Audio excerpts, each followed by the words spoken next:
Nos encontramos en esta ocasión con Severino Ramos Nuño, un personaje que ha militado durante muchos años en el Partido Acción Nacional de Nayarit. Por lo tanto, ha adquirido experiencia no solamente en el partido, sino en la política local y estatal. Ha ocupado Severino cargos de elección popular como son un regidor, diputado local y diputado federal, pero además se ha caracterizado por ocupar puestos de dirección en el Partido Acción Nacional de Nayarit. Entre ellos, pues podrían mencionar nada más la presidencia del Comité Directivo Estatal. Le damos las gracias a Severino por estar en esta ocasión con nosotros para desarrollar un tema que será sobre la actividad del Partido Acción Nacional, sobre todo en el resultado de las últimas elecciones electorales. ¿Estás de acuerdo tú, Severino, en que sea reconstruido el Partido Acción Nacional? Yo estoy de acuerdo en que se vuelva a su origen en el sentido de metas, de doctrina, de posiciones, es decir, lo que alguno de nuestros grandes pensadores señaló como la cuestión ética, el actuar éticamente en la política. Y desgraciadamente para México y para Acción Nacional eso se perdió. Ya no impera la ética en la actividad política y mucho menos en los funcionarios emanados de Acción Nacional. Es decir, ese es un tema recurrente que se está manifestando, está tocando nacionalmente. Es decir, que la ética, se perdió el principio de ética que subordina a la política, ¿verdad? Así es. Pero eso es a consecuencia de que hay grupos dentro del partido con grandes intereses, no solamente políticos, sino económicos. Mira, yo creo que en todas las organizaciones hay grupos, corrientes, diríamos, clubes o asociaciones, vamos por llamarlas de alguna manera, ¿no? Algunos se forman en función de me simpatiza tal personaje, me simpatiza tal compañero, creo que este militante puede hacer un excelente papel como dirigente o como candidato o como funcionario, y entonces en torno a eso se hacen los equipos, se hacen los grupos. Lo malo es cuando ya se agrupan para asaltar el poder o para usar de los cargos públicos en provecho personal y no de la comunidad. Y de esto hay muchos ejemplos. Los analistas a nivel nacional, bueno, señalan que el PAN perdió la elección, perdió el rumbo básicamente por la corrupción. Y eso es grave y es serio. Entonces, eso y la pérdida de la elección, es decir, pasar de ser la primera fuerza política, de la primera fuerza electoral en el país, a ser la tercera fuerza electoral, la tercera fuerza, bueno, no la tercera fuerza política porque hay un número importante de diputados y de senadores, pero yo creo que eso debe poner en reflexión, debe poner en organización para reconducir los trabajos y las acciones del partido en el sentido ético de la política. Seferino, el tema de la corrupción no solamente permea al PAN, sino a los demás partidos políticos. Pero esta situación se da en el Comité Directivo Estatal del PAN. Así es. Mira, hace unos días el diputado Rafael Valenzuela, en respuesta a algún comentario escrito que publicó la prensa local de mi autoría, pues dijo que yo no tenía calidad moral para hacer la crítica, porque bueno, yo ya había sido directivo del partido, militante de hace muchos años, que había sido funcionario federal, o sea, diputado federal, diputado local y regidor, y que por esas razones no tenía yo calidad moral. Yo entré al PAN en 1964, cuando no había prácticamente nada, hace un pequeño grupo, un pequeño equipo que entró a hacer la campaña, el trabajo de el candidato presidencial en ese tiempo, yo ya me integré al trabajo. En ese tiempo pues fue don José González Torres, presidente del Comité Nacional del PAN.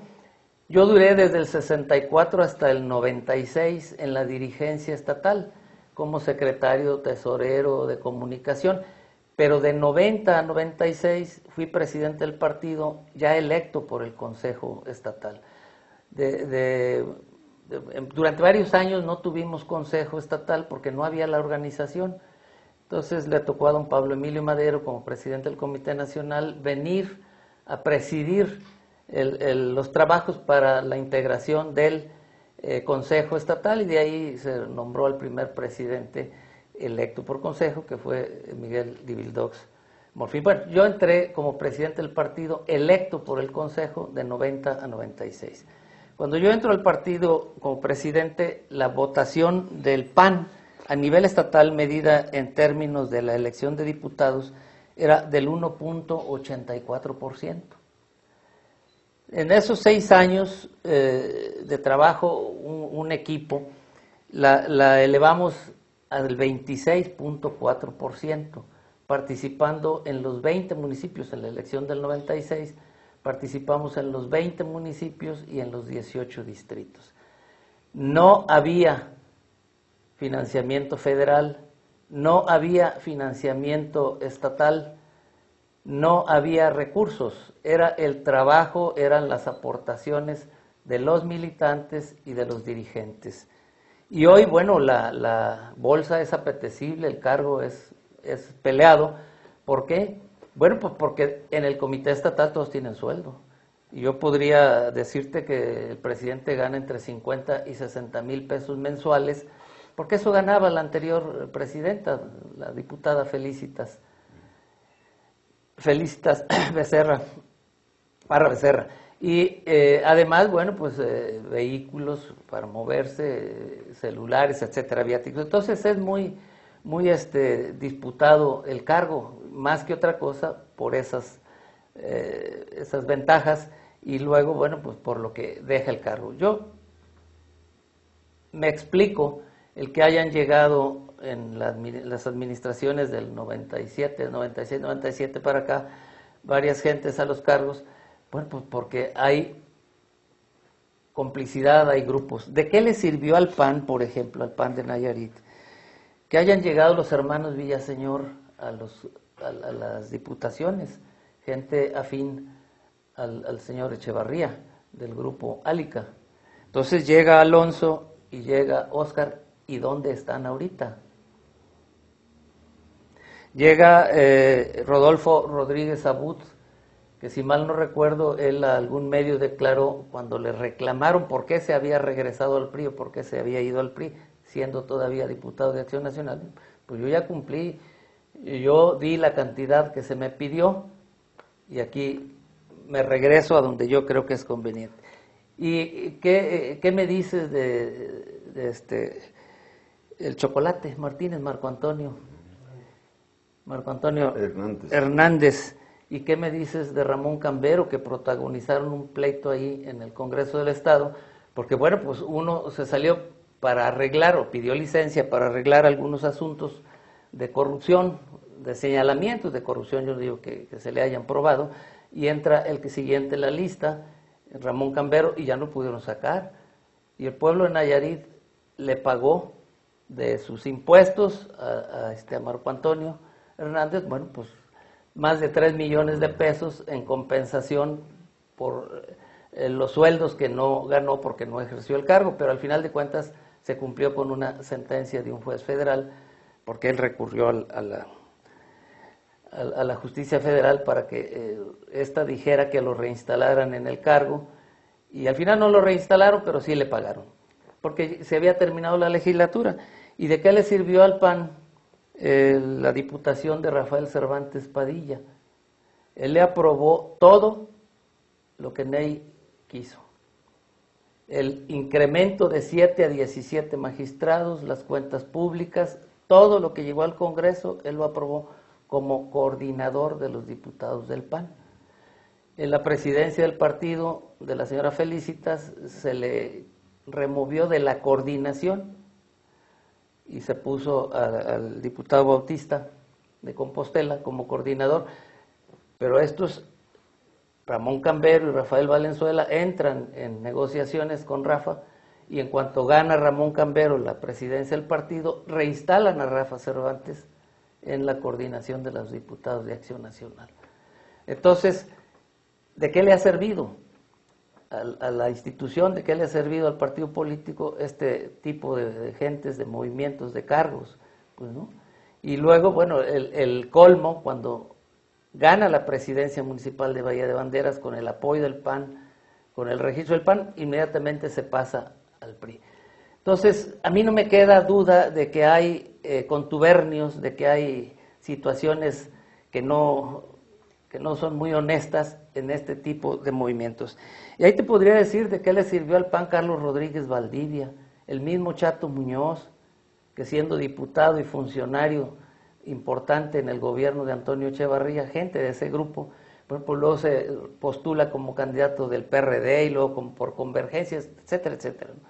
Entonces, Carlos Rodríguez Valdivia fue diputado y luego se fue por otro partido a competir en Amatlán de Cañas. Entonces, la falla, pienso yo que viene en dos sentidos: intereses económicos y falta de formación y de capacitación en las bases, en los principios de Acción Nacional.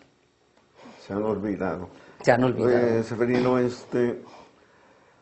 la corrupción puede ser, dentro del partido, puede ser una de las principales causas de la derrota, la debacle, digamos, del PAN en Nayarit. Yo creo que es importante el grado de corrupción, entendiéndola no como que te compro a ti o como que te doy tanto, sino que en la lealtad, en el pertenecer a determinado grupo, sin la mística, sin las bases doctrinarias. Yo creo que ahí hay algo importante en la derrota. Todo indicaba que en Nayarit era casi seguro el triunfo con tres gentes, ¿no? La señora Martelena y Videlisa y Amado Rubio. Bueno, algo sucedió, no se pusieron de acuerdo los dirigentes, no hubo la respuesta a peticiones de apoyo o de algunas situaciones para hacer más ágil la campaña, y entonces el ingeniero Amado Rubio dice: no le entro, acabo de salir de una campaña en donde quedé muy gastado y ya no puedo gastar porque el partido no tiene recursos.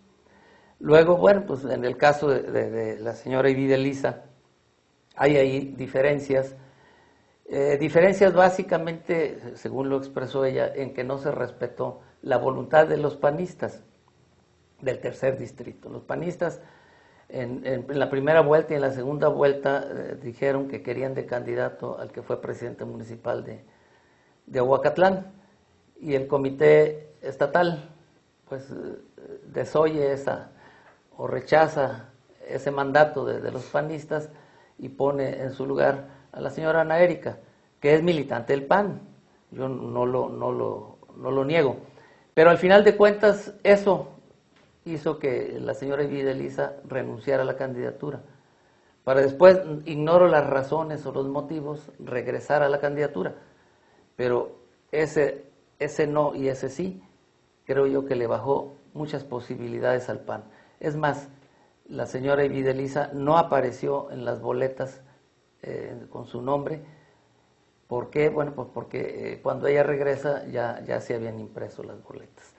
Y al final de cuentas, bueno, pues no entramado ese vaivén de la señora Videlisa, pues hace que las posibilidades del PAN no sean las adecuadas. Y luego hay otro dato interesante: no se trabajó como debiera ser en la campaña presidencial, en la campaña de la señora Josefina.